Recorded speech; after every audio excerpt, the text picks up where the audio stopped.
Hello বন্ধুরা, কেমন আছেন সবাই? আশা করি ভালো আছেন।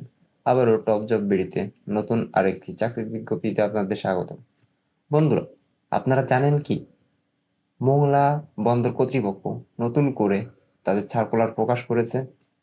সার্কুলারটি তাদের অফিসিয়াল ওয়েবসাইটে প্রকাশ করা হয়েছে 12ই আগস্ট 2024 তারিখে। সার্কুলারটিতে অষ্টম শ্রেণী পাশে সকল জেলার ছেলে প্রার্থী আবেদন করতে পারবেন। আজকের ভিডিওতে আমরা আপনাদের সাথে আলোচনা করব সার্কুলারটির আবেদন যোগ্যতা, অনলাইনে আবেদন ফর্ম পূরণ করার নিয়ম, নিয়োগ পরীক্ষা, পরীক্ষার তারিখ, ফলাফল এবং প্রবেশপত্র ডাউনলোড সম্পর্কে। তাই ভিডিওটি না টেনে সম্পূর্ণ দেখার অনুরোধ রইল। তাহলে সার্কুলার সম্পর্কিত সকল খুঁটিনাটি তথ্য সম্পর্কে জানতে পারবেন। তো বন্ধুরা, ভিডিওটা শুরু করার আগে আপনাদের কাছে ছোট একটা রিকোয়েস্ট। আপনি যদি আমার চ্যানেলে নতুন হয়ে থাকেন তাহলে চ্যানেলটা অবশ্যই সাবস্ক্রাইব করবেন। আর ইতোমধ্যে যদি সাবস্ক্রাইব করেন তাহলে আপনাকে অসংখ্য ধন্যবাদ। তো বন্ধুরা, দেরি কিসের? চলুন মোংলা পোর্ট অথরিটি বা এমপিএ জব সার্কুলারটি নিয়ে বিস্তারিতভাবে আলোচনা করা যাক। তো বন্ধুরা, আপনারা দেখতেই পারছেন মোংলা বন্দর কর্তৃপক্ষ, মোংলা বাগেরহাট। সার্কুলারটি প্রকাশ করা হয়েছে 12ই আগস্ট 2024 তারিখে। সার্কুলারটিতে তারা উল্লেখ করেছে চুক্তিভিত্তিক নিয়োগ বিজ্ঞপ্তি, মানে আপনার চাকরিটি চুক্তিভিত্তিক হবে। মোংলা বন্দর কর্তৃপক্ষের অধীনে যান্ত্রিক ও তড়িৎ বিভাগে সম্পূর্ণ অস্থায়ীভাবে চুক্তিভিত্তিক 20 জন ভারী যানবাহন চালক নিয়োগের নিমিত্তে বাংলাদেশের প্রকৃত নাগরিকদের নিকট হতে নিম্ন বর্ণিত শর্তে দরখাস্তের আহ্বান করা যাচ্ছে। তারা চুক্তিভিত্তিতে 20 জন ভারী যানবাহন চালককে নিয়োগ দিতে যাচ্ছে। তো এখানে বন্ধুরা পদ থাকবে একটি। পদের নাম হবে ভারী যানবাহন চালক। এ পদটিতে পদের সংখ্যা থাকবে 20টি। বয়স অনূর্ধ্ব 40 বছর হতে হবে। আপনার বয়স কমপক্ষে 40 বছর হতে হবে। শিক্ষাগত যোগ্যতা থাকতে হবে কমপক্ষে অষ্টম শ্রেণী পাস।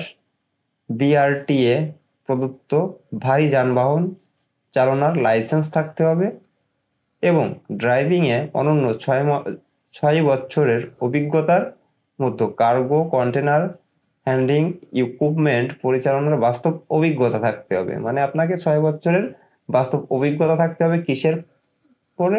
কার্গো কন্টেনার ইকুইপমেন্ট পরিচালনার বাস্তব অভিজ্ঞতা থাকতে হবে। বেতন হবে জাতীয় বেতন স্কেল 2015 অনুযায়ী 15তম গ্রেড ভুক্ত, আলোচনা সাপেক্ষে।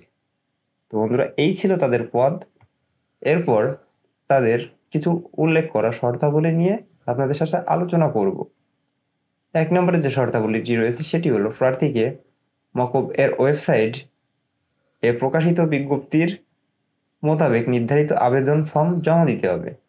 তাদের যে অফিসিয়াল ওয়েবসাইটটি আছে তাদের প্রকাশিত বিধি মোতাবেক তাদের যে আবেদন ফর্ম আছে সে অনুযায়ী আপনাকে আবেদন করতে হবে। আপনাদের সুবিধার জন্য তাদের অফিসিয়াল ওয়েবসাইটে ভিডিওর ডেসক্রিপশন বক্সে হবে। নাম্বার 2, আবেদনের শুরুর তারিখ হবে 14/8/2024 তারিখ হতে। আবেদনের শুরুর তারিখ 14/8/2024 তারিখ হতে হবে। প্রথম গেজেট কর্মকর্তা কর্তৃক সত্যায়িত প্রার্থীর সকল শিক্ষাগত যোগ্যতার সনদ ও সাম্প্রতিক তোলা 3 কপি ছবি সংযুক্ত করতে হবে।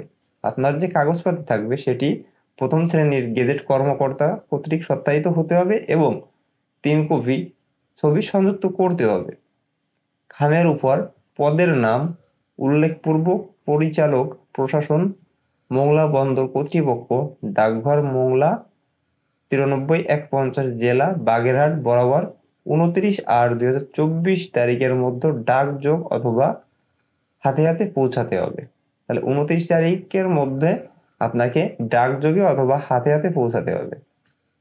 এরপর 3 নম্বরে যে শর্তাবলীটি রয়েছে সেটি হলো সংশ্লিষ্ট সকল সনদপত্রের মূল সনদ 1 কপি করে ফটোকপি, জাতীয় পরিচয়পত্রের ফটোকপি, জন্ম সনদ পরীক্ষার সময় সাথে আনতে হবে, যা সরকারি গেজেট প্রথম শ্রেণীর কর্মকর্তা নামাঙ্কিত সিলমোহর সহ সত্যায়িত হতে হবে। আপনি যে কাগজপত্র নিয়ে আসবেন তাতে প্রথম শ্রেণীর গেজেট কর্মকর্তার নাম এবং সিল উল্লেখ থাকতে হবে।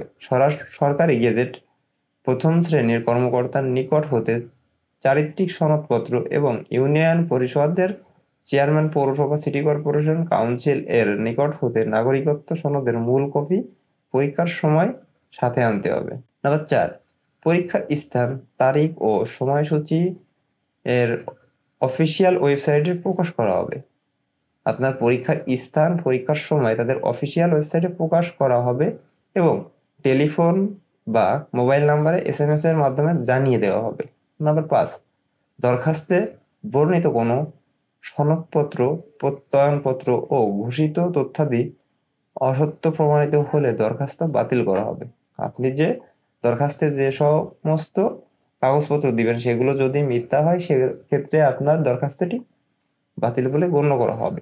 আবেদনকারীর প্রার্থীর পূর্ববর্তিত সময়ের মধ্যে কোনো প্রতিষ্ঠান থেকে বহিষ্কারকৃত হওয়ার রেকর্ড প্রমাণক থাকলে ওই প্রার্থী চাকরির জন্য বিবেচিত হবেন না। মানে আপনি যদি আগে কোনো কোম্পানি থেকে বহিষ্কার হন তাহলে আপনি অযোগ্য বলে বিবেচিত হবেন। এই নিয়োগ বিজ্ঞপ্তি আংশিক বা সম্পূর্ণ সংশোধন বাতিলের চূড়ান্ত ক্ষমতা কর্তৃপক্ষ সংরক্ষণ করে।